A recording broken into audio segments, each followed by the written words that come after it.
마태복음 18장의 시작은요, 그때에라는 단어로 시작합니다.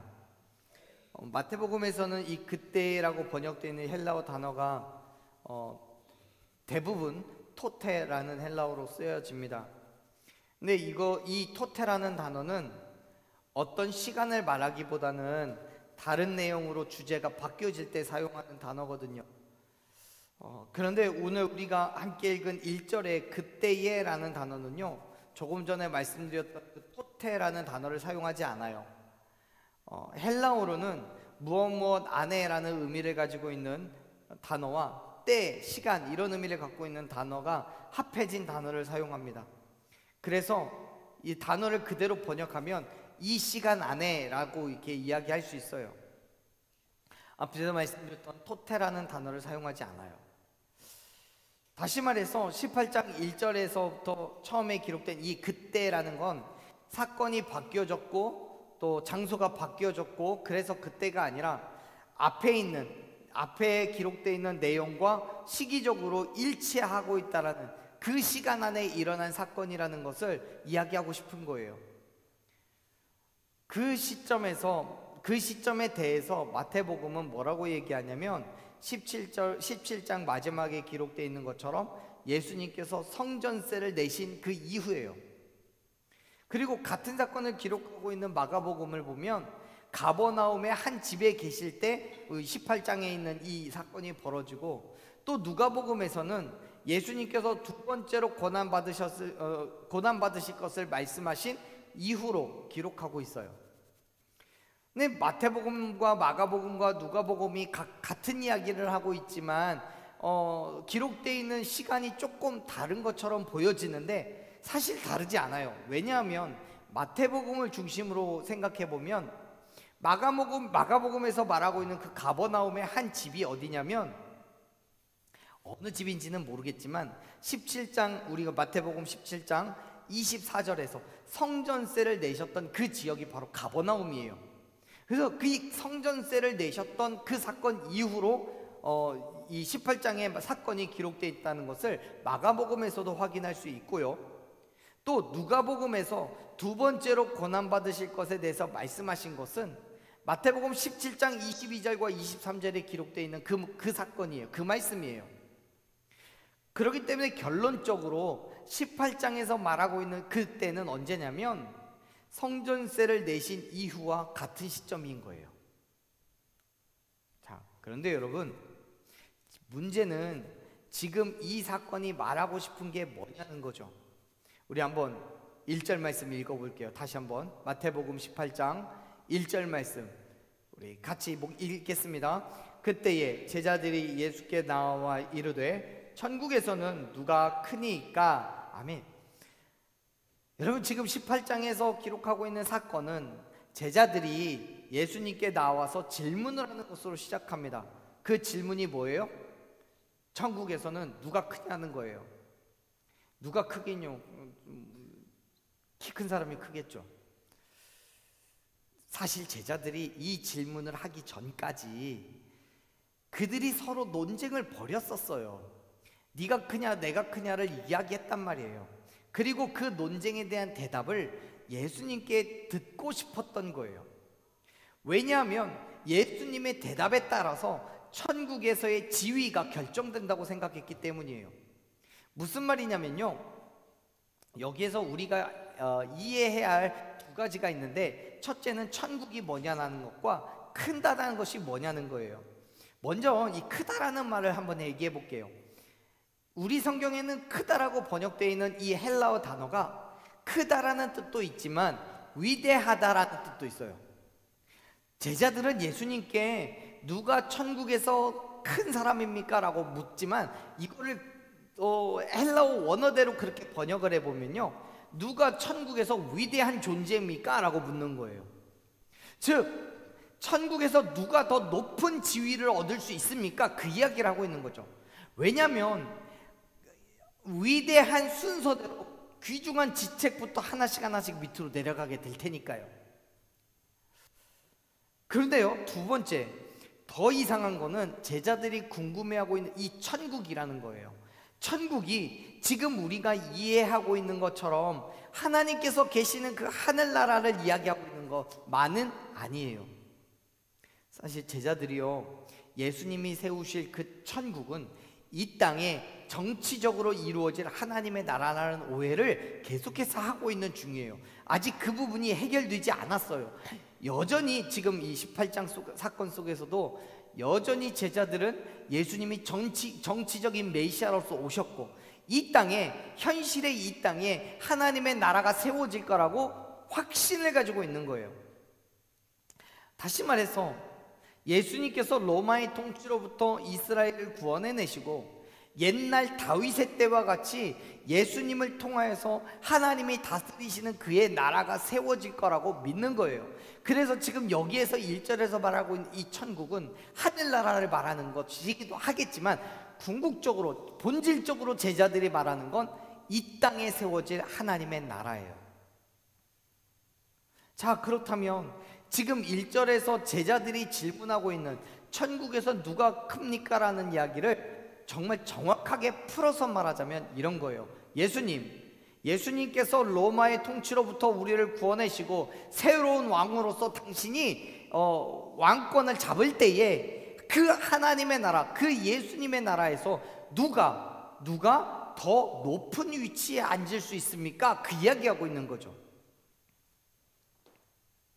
그런데요, 여기에서 우리가 다시 한번 고민해 봐야 될 건 뭐냐면, 제자들이 이렇게 질문하고 있는 그 시점이에요. 보세요. 18장 1절에서 제자들은 그때에 예수님께 나와 질문을 했어요. 그때에 라는 게 언제라는 거예요? 마태복음의 말씀에 의하면 성전세를 내신 그 이후예요. 누가복음의 말씀에 마가복음의 말씀에 의하면 가버나움에 이르렀을 때예요. 누가복음의 말씀에 의하면 예수님께서 죽으시고 부활하실 것에 대해서 두 번째로 말씀하신 직후예요. 무슨 말입니까? 예수님께서는 지속적으로 얘기하고 계셨던 게 뭐냐면, 당신이 정치적인 메시아로 이 땅에 오신 게 아니라는 거예요. 당신은 분명히 십자가에서 죽으시고 부활하실 것에 대해서 이야기하셨어요. 고난당하실 것에 대해서 얘기했어요. 그 이야기를 말씀을 선포한 직후에 제자들은 예수님께 말하는 거예요. 예수님이 다시 이 땅에서 누가 제일 높은 위치에 있겠습니까? 라고요. 지금 제자들은요, 권력과 명예 앞에서 무너지고 누가 높은 자리에 앉게 될 것인지에 대해서 관심을 집중하고 있는 거예요. 예수님의 고난이요, 예수님의 죽으시며, 더 나아가서 예수님의 부활하시며, 정말 상상도 못하고 있는 거예요. 지금 예수님이 하신 말씀을 이해하지 못해요. 만일 여러분, 예수님께서 하신 말씀, 즉 예수님이 고난받으시고 십자가에서 죽으시고 부활하실 것, 그 다음에 예수님이 행하신 그 기적들, 그 모든 것들을 정확하게 이해하고 있다면 제자들은요, 결코 그 땅에서 누가 크냐라는 질문은 할 수가 없어요. 왜요? 그 땅은 그들이 생각하는 것처럼 이 땅 위에서 벌어질 일이 아니니까요. 그 땅에는 결코 누가 크고 낮음이 없을 테니까요. 그런데 제자들이 예수님께 그렇게 질문을 했던 또 한 가지 이유는 뭐냐면, 서로가 서로를 시기하고 질투했기 때문이기도 했어요. 자, 생각해 볼게요. 지금 제자들이 서로 누가 위대한 사람이냐, 누가 더 높은 자리에 앉느냐를 놓고 대화를 나누던 그 시점에서 인간적인 시선으로 보면요, 12명의 제자들 중에서 예수님 곁에서 절대로 떨어지지 않았던 몇몇이 있었어요. 기억하실지 모르겠습니다. 마태복음 17장 1절을 보면 예수님께서 산에 올라가셔서 변형되었던 그 시점이 있어요. 그때 예수님과 동행했던 사람 3명 누구게요? 하나, 둘. 베드로, 야고보, 요한. 이 베드로와 야고보와 요한을 특별하게 구별하여서 다른 12명의 제자들, 다른 9명의 제자들보다 특별하게 구별하여서 데리고 다니셨단 말이에요. 그 중에서도 베드로는 제자들의 대표의 역할을 해서 예수님의 질문에 그가 대답을 했고, 그래서 예수님은 베드로의 질문에 대해서 대답에 대해서 뭐라고 얘기하셨어요? 네 그 대답 위에 내가 교회를 세우겠다라고까지 얘기하셨어요. 그게 16장에 나오는 말씀이었어요. 16장에서 17장에서 그리고 그 앞에서도 지속적으로 제자들의 눈에 보였던 것은 예수님께서 베드로, 야고보, 요한, 그 중에서도 특별히 베드로를 귀하게 여겨졌던 것처럼 보이고 그들을 따로 특별히 구별하여서 데리고 다니셨던 것처럼 보였던 거예요. 그러니까 다른 9명의 제자들은 베드로에 대해서 또 야고보와 요한에 대해서 어떤 마음을 품겠어요? 시기와 질투가 생기는 거예요. 그래서 지금 18장에 와서 제자들은 이 기회에 예수님께 확답을 듣겠다라고 작정을 하고 묻는 거예요. 예수님, 당신의 나라에서 누가 제일 높은 위치 앉겠습니까? 그 속뜻은 베드로예요? 야고보예요? 요한이에요? 그렇습니다. 지금 제자들은요, 예수님을 단순히 정치적 지도자로 인식하고 있어요. 그리고 자신들의 지위를 위하여서 지체를, 형제를 시기하고 질투하는 것도 모자라 예수님께 확인하고 물어보기까지 하는 거예요. 여러분, 지금 제자들에게는요, 뭐가 없냐면 만족이라는 게 없어요. 모든 만물의 주인이 되신 예수님과 함께 있는데도 불구하고 만족할 수가 없어요. 자기의 욕심대로 자기 인간적인 만족을 채우기 위해서 줄을 세우고 그 줄의 가장 앞에 서기를 원하고 있는 거예요. 사랑하는 여러분, 제자들의 그러한 모습은 오늘날 우리에게도요, 어쩌면 보일지도 몰라요. 인간의 연약함, 또 죄성을 가진 인간이기 때문에 당연한 일인지도 모르죠. 남보다 내가 더 크고 남보다 더 많은 것을 차지하려는 것이 인간이 가진 죄성이에요. 명예를 그렇게 좋아하고 권력을 잡고 싶어서 정치를 하고, 물론 필요합니다, 때로는. 그런데 그것을 위해서 다른 사람을 짓밟고 서서 정말 없는 모함, 있는 허물 다 끌어모아서 다른 사람들로부터 선택받지 못하게 하고, 또 다른 사람이 잘 되는 것을 보고 싶어 하지 않아요. 그래서 우리 속담에 정말 유명한 속담이 있죠. 사촌이 논을 사면 배가 아프다고요. 인간의 죄성이에요. 그래서 뭐가 생기냐면요, 시기가 생기고 질투가 생기는 거예요. 그래서 뭐가 일어나요? 다툼이 일어나요. 성경을 보면요, 우리가 죽음에 이르는 마지막의 결과가 사망인데 그 처음은 뭐로 시작하냐면 욕심이라는 것으로 시작한다라고 말씀해요. 그런 사랑하는 여러분, 바울은요, 갈라디아서 5장 26절에서 우리에게 무엇을 요구하고 있습니까? 갈라디아서 5장 26절의 말씀을 보면요, 헛된 영광을 구하여서 서로 노엽게 하거나 서로 투기하지 말라고 말해요. 분명하게 우리에게 권면해 줍니다. 그래요, 헛된 영광, 즉 세상의 헛된 것을 구하지 말래요. 바울 사도는요, 세상의 헛된 것을 구하는 것 때문에 서로를 노엽게 하고 투기하게 된다라고 말하는 거예요. 여러분, 세상 안에서는요, 만족이라는 건 존재하지 않아요. 세상에서는 언제나 더 많이, 더 크게 가져야 돼요. 그런데 그것이 세상뿐만 아니라 교회에서조차 자신의 욕망을 채우려다가 결국 다툼이 일어나는 것을 보게 됩니다. 사랑하는 여러분, 세상이 추구하는 것들 속에서 만족을 구하지 마십시오. 예수 그리스도의 죽으심과 부활하심을 믿는 모든 그리스도인들에게는 하나님께서 주시는 완전한 만족이 있음을 믿으시길 바랍니다. 요한복음 4장 14절 말씀을 보면요, 예수님은 영원히 솟아나는 뭐라고 얘기하셨어요? 샘물이라고 하셨어요. 그래서 우리에게 영원히 어떻게 한다고요? 목마르지 않게 하시겠다고 하셨어요. 목마름은요, 뭔가 부족하다는 거예요. 그런데 예수님께서는 그 부족함을 어떻게 하시겠다는 거예요? 채워주시겠다는 거예요. 그것도 영원히 목마르지 않도록 채워주시겠다고 약속하셨어요. 그렇기 때문에 우리는 누가 크냐고 물어볼 이유가 없어요. 세상의 헛된 영광에 관심을 둘 이유가 없어요. 왜요? 왜요? 하나님께서 주시는 만족이 더 큰 것이니까요. 그것은 결코 마르지 않는 샘과 같은 것이기 때문에요. 믿으시기 바랍니다. 여러분, 제자들이요, 예수님께서 행하셨던 오병이어의 기적, 칠병이어의 기적만 머릿속에 떠올리고 그것만 확신에 갖는다고 할지라도 세상에서 그들이 하지 못할 것, 세상에서 예수님께 구하지 못할 게 뭐가 있겠습니까? 미련한 거예요. 그만큼 연약한 거예요. 조금 전에 있었던 사건인데 그걸 몰라요. 그걸 잊어버렸어요. 그리고는 하나님 예수님 앞에 자신의 욕망을 여지없이 드러내면서 얘기하는 거예요. 당신의 나라에서 누가 제일 크겠냐고요. 시편 16편의 저자는요, 11절에서 우리에게 말씀해 주었습니다. 주께서 생명의 길을 우리에게 보여주실 텐데 주님 앞에서는 충만한 기쁨이 있고 주님의 오른쪽에는 영원한 즐거움이 있다라고 말씀하셨어요. 무슨 말입니까?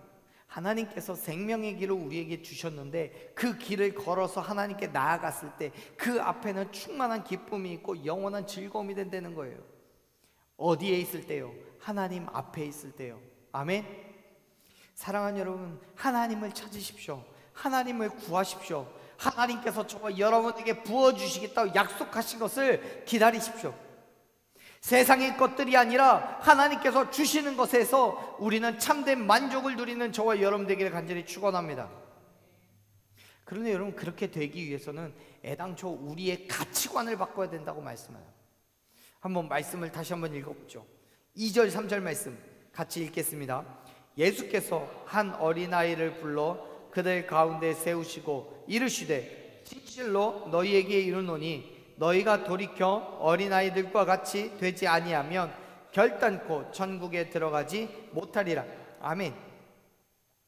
지금 예수님께서는요, 천국에 들어갈 수 있는 그 자격에 대해서 말씀하셨는데 그 자격이 어떻다고 말씀하셔요? 누구와 같다고요? 어린아이와 같아야 된다고 말씀하시죠.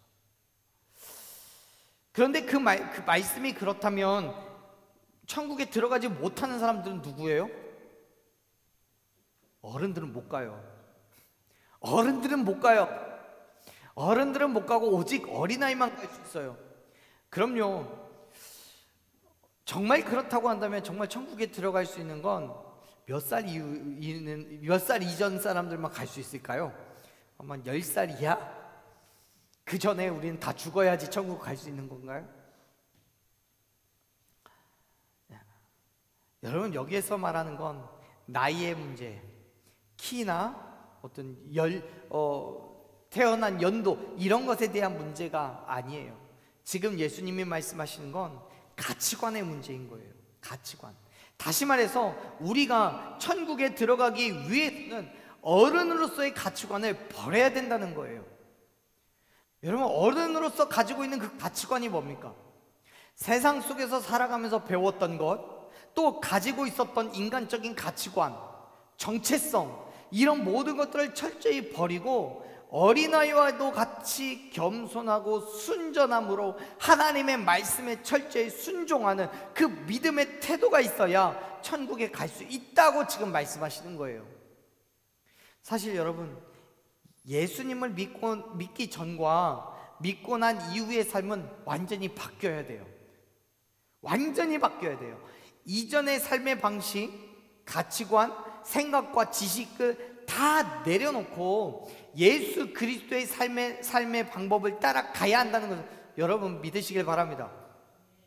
특별히 이 성경이 기록되어 있는 시점 속에서 유대인들의 입장에서는 그동안 하나님을 섬긴다고 하면서도 율법을 지켜 행하는 것에 목숨을 걸었고 율법을 중심으로 한 삶의 방식을 살아왔어요. 그런데 이제 예수 그리스도의 말씀에 절대적인 순종을 하면서 율법이 아닌 말씀에 집중하는 삶으로 바뀌어져야만 했던 거예요. 예수님이 지금 말씀하시는 것, 그것은 이전의 삶의 방식, 유대인으로서 살았던 그 삶의 방식, 그 가치관, 그 사고 방식들을 다 버리고 오직 예수 그리스도의 말씀을 쫓아 살아야 된다라고 지금 이야기하고 계시는 거예요. 왜요? 왜 그렇게 살아야 돼요? 달라졌으니까요. 달라졌잖아요. 그래서 사도 바울은요, 고린도후서 5장 17절에서 얘기해요. 누구든지 그리스도 안에 있으면 새로운 피조물이라고요. 이전 건 지나갔으니 보라, 뭐가 됐다고요? 새 것이 되었노라고. 여러분, 여기에서 새로운 피조물이라는 건 어떤 의미입니까? 이전의 모습이 아니라는 거예요.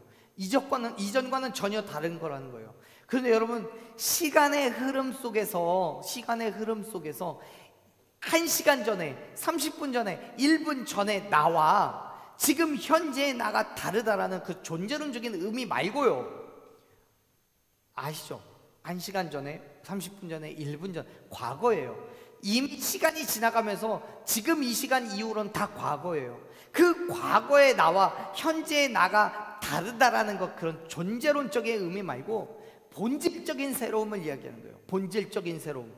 내가 본래 가지고 있었던 나의 가치관, 예수님을 믿기 전에 가지고 있었던 내 가치관을 버리고 완전히 바뀌어진 가치관을 갖는 그 새로움이에요. 만일 예수님을 믿은 이후에도 여전히 이전과도 같은 그런 가치관과 사고방식을 가지고 있다면 그것 문제인 거예요. 문제예요, 그게. 예수님을 믿기 전에 가지고 있었던 가치관, 그 사고방식이 문제라는 게 아니에요. 여러분, 생각해 보세요. 세상 속에서도요, 도덕적이고 윤리적인 사람 정말 많아요. 저 사람은 법 없이도 살 수 있다라고 인정받는 사람들 많고요. 정말 저 사람이 천국 안 가면 누가 천국 가냐고 말하는 사람은 많아요. 그렇게 윤리적인 거, 도덕적인 그런 가치관이 문제라는 게 아니고요. 그럼에도 불구하고 그러한 가치관과 사고방식이 하나님의 것이 아니라면, 하나님으로부터 비롯된 것이 아니라면 바뀌어져야 된다는 거예요. 그렇기 때문에 예수님을 믿는다면, 그래서 하나님의 자녀가 됐다면, 세상에 내가 어떤 가치관을 가졌던, 이전에 내가 어떤 모습으로 살았고 세상 가운데 어떤 좋은 평가를 받았던 상관없이 그 모든 것들을 버려야 되는데 그렇지 못했다는 것이 문제인 거예요. 여전히 예수님을 믿으면서도 여전히 세상과 같은 삶을 살아가고 있고, 예수님을 믿으면서도 하나님의 방법이 아닌 내 방법을 고집하고 있는 것, 그게 바로 문제인 거예요. 그래서 예수님은 우리에게 분명하게 말씀하세요. 뭐라고 얘기하시면 돌이키라고요. 돌이키라고. 3절에서 그렇게 기록되어 있죠. 너희가 돌이켜서 어린아이들과 같이 되지 않는다. 여기서 돌이켜라고 번역되어 있는 헬라어 단어는요, 단순하게 얼굴을 돌리는 거나 몸을 돌리는 것뿐만이 아니라 마음의 변화, 행동 양식의 변화까지도 말하는 거예요. 즉 예수님께서는 제자들에게 가져야 될 그 예수님의 제자 또는 그리스도인으로서 가져야 될 마음의 자세와 더불어서 전 인격적인 행동까지도 완전히 변화해야 한다는 것을 강조하고 계신 거죠. 그렇습니다. 사랑하는 여러분, 예수님을 믿는다는 건, 그리스도인이 된다는 건 그냥 교회만 다니는 게 아니에요. 우리의 환경만 바뀌는 게 아니에요. 주일날 열심히 쉬었는데 원래는 늦잠도 자고 맛있는 것도 먹고 다니고 여기저기 재밌는 곳에 놀러도 다녔는데 예수님을 믿기 때문에 이제는 내가 교회에 매여져야 되고 교회 와서 열심히 예배드려야 되고, 그런 환경이 바뀐 것만으로 그리스도인이 되었다라고 말하는 게 아니에요. 예전에는 세상의 소설책을 읽고 다른 책들을 읽었는데 이제는 내가 예수 믿기 때문에 성경책을 읽는다고 내 삶의 패턴이 바뀌었다고 해서 그리스도인이라는 거 아니에요. 우리의 생각과 우리의 가치관과 우리가 무엇인가를 결정해야 될 때 그 조건이 완전히 바뀌어져야 함을 믿으시길 바랍니다. 그게 그리스도인이에요. 그렇게 되지 않으면 뭐가 문제예요? 그렇게 되지 않으면 어떤 게 문제인 거예요? 상관없어요? 아니, 문제가 있어요. 어떤 문제가 있어요? 천국에 못 가요. 천국에를 못 가요. 여러분, 본질적으로 우리가 예수 믿고 교회 다니는 그 이유, 우리가 성경을 읽고 그 말씀대로 살려고 하는 발버둥치는 그 이유는 뭐예요? 천국 가려고 그러는 거예요. 이 땅에서 잘 먹고 잘 사는 거야, 그건 두 번째 문제예요. 그건 내가 예수님을 온전히 믿었을 때 하나님께서 우리에게 주시는 은혜이고 축복이지, 그것이 우리의 믿음의 본질이 아니란 말이에요. 우리의 믿음의 본질은 뭐예요? 천국이에요. 죽어서 또는 예수님이 이 땅에 다시 오셨을 때 천국에 가서 예수님을 만나서 예수님과 함께 이 땅에서 영원한 생명을 살아가는 것, 그것이 우리가 믿음을 갖는 본질적인 이유인 거예요. 우리가 복음을 듣고 그 복음을 받아들인 본질적인 이유인 거예요. 동의하시죠? 그런데요, 지금 우리가 읽었던 3절의 말씀을 보면 천국에 못 간대요. 우리가 본질적으로 믿음을 가지려고 했던 그 이유가 상실된다는 거예요. 무엇 때문에요? 어린아이와 같이 되지 않아서요. 그건 곧 무엇을 얘기하는 거예요? 가치관이 변하지 않았다는 거예요. 가치관이 변하지 않아서라는 거예요. 이 하나님의 방법대로 살지 않기 때문에, 이 교회를 다니지만 예수님을 믿는다고 하지만 여전히 세상의 방법을 따라 살아가요. 여전히 세상의 누군가의 말에 귀를 기울이고요, 여전히 세상의 유혹과 시험 속에 빠져서 하나님의 방법을 쫓지 않으니까 그러는 거예요. 사랑하는 여러분, 이 세대를 본받지 마십시오. 로마서 12장 2절에서 바울사도 얘기하잖아요. 이 세상을 본받지 말라고요. 오직 마음을 새롭게 하여서 변화를 받으라고요. 하나님의 선하시고 기뻐하시고 온전한 뜻이 무엇인지를 분별하라고요. 여러분, 분별을 하게 되면 뭐 어떻게 돼요? 그 다음엔 순종하고 따라가는 거예요. 하나님의 선하시고 기뻐하시고 온전하신 뜻을 알면 그대로 따라가게 되는 거예요. 그런데요, 세대를 본받아요. 세상의 유혹과 시험에 빠져요. 그 안에서 우리가 무엇을 해야 될지 모르고 세상의 방법만 쫓아다녀요. 그래서 어떻게 된다고요? 천국에 못 간다고요. 사랑하는 여러분, 다시 한번 부탁드리지만 이 세대를 본받지 마십시오. 마음을 새롭게 하셔서 변화 받으십시오. 하나님의 선하시고 기뻐하신 뜻이 무엇인지를 깨달아 알고 바르게 따라가는 저와 여러분 되기를 간절히 축원합니다. 그것이 온전한 그리스도인이고 그러한 사람에게 천국이 허락되어 있다는 것을 믿으시길 바랍니다. 이제 예수님께서는 그리스도인의 삶이 무엇인지, 어떻게 사는 것이 예수님의 본받아 사는 것인지를 얘기해 주셔요. 이렇게 말씀합니다. 우리 같이 읽었던 18장 4절 말씀 같이 읽습니다. 그러므로 천국에서 큰 자니라. 아멘.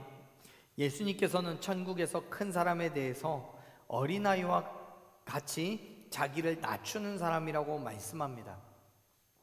천국에서의 큰 사람, 즉 천국에서 위대한 사람, 더 좋은 평가를 받는 사람은 자기를 낮추는 사람이라고 말해요. 자기를 낮춰야 된다니까 뭐 무릎 꿇고 걸어다니고 기어다니고 그렇게 생각하시진 않죠.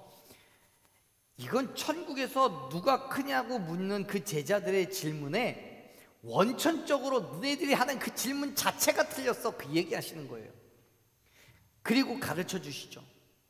왜요? 제자들은 천국에서 큰 자라는 건 천국에서 인정받고 누구보다 명예로운 자리에 앉아있는 사람이라고 생각하는데, 오히려 자기를 낮추는 사람이 큰 자라는 역설적인 말씀을 하셨잖아요. 근데 여러분, 어린아이처럼 자기를 낮춘다는 건 이런 거예요. 어린아이는요, 자기 주장이 없어요. 자기 주장이 없어요. 왜 없어요? 경험이 없으니까요. 지혜가 없으니까요. 그래서 결국 어떻게 해야 돼요? 어른의 말씀에 절대적인 순종을 할 수밖에 없어요. 우리 그런 말 많이 하잖아요. 자녀들 양육할 때 너 이렇게 해. 근데 안 따라오면, 그리고 자기 주장을 계속하고 있으면 네가 뭘 안다고 그래? 네가 나처럼 살아봤어? 난 니네 때를 다 살아봤어. 막 이렇게 얘기하잖아요. 제가 주로 하는 얘기예요.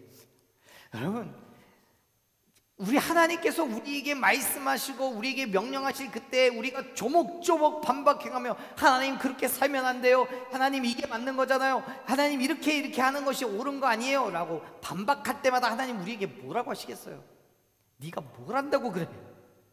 네가 뭘 한다고 그래? 그냥 따라오면 되지. 여러분, 하나님의 말씀에 우리가 반박할 논리가 없어요. 우리가 주장할 이야기가 없어요. 왜요? 우리는 지혜가 없으니까요. 경험이 없으니까요. 어린아이처럼 자기를 낮춘다는 건 나의 부족함을 인정하고 하나님의 말씀에 절대적인 순종함으로 나아가는 걸 이야기하는 거예요. 그게 어린아이예요. 왜요? 나는 경험이 없으니까요. 지혜가 없으니까요. 나보다 더 위대하시고 나보다 훨씬 더 지혜로우신 하나님이시니까요. 하나님의 미련함이 인간의 지혜로움보다 낫다고 했어요. 하나님의 연약함이 인간의 센 힘보다 낫다고 하셨어요. 여러분, 그 하나님 앞에서 우리가 하나님의 명령에 뭘 조목조목 따지고 달라들 수 있겠어요? 없어요. 그래서 어린아이와 같이 있어요. 예수님께서 그렇게 하셨잖아요. 하나님의 말씀에 절대적으로 순종하면서 하나님의 뜻을 이루어 가셨잖아요. 여러분, 생각해 보세요. 예수님께서 자기 생각이 없으셨겠어요? 자기 가치관이 없으셨겠어요? 아니에요. 인간적인 생각도 있었고요, 세상의 가치관도 알고 계셨어요. 그러니까 겟세마네 동산에서 그렇게 기도하신 거잖아요. 할 수만 있다면 하나님 이 잔을 내게서부터 멀리 치워주셔요 라고 고백했잖아요. 하지만 여러분, 예수님께서는 그럼에도 불구하고 어떻게 하셨어요? 자기의 생각, 자기 감정, 자기 욕심 다 내려놓고 하나님의 말씀에 순종하셨음을 믿으시길 바랍니다. 오직 하나님의 말씀에 순종하셔서 이 땅에 오셨고, 그래서 겸손하게 십자가에서 죽으시고 부활하셨음을 믿으시길 바랍니다. 그렇습니다. 이 땅에서 겸손하게 하나님의 말씀에 순종하신 예수님께서는 승천하신 이후에 어떻게 하셨어요? 하나님 우편에 그 보좌에 앉아 계신다고 했어요. 하는 예수님께서는 천국에서, 이 땅에서가 아니라 천국에서 큰 자가 되셨다는 것을 여러분 기억하시길 바랍니다.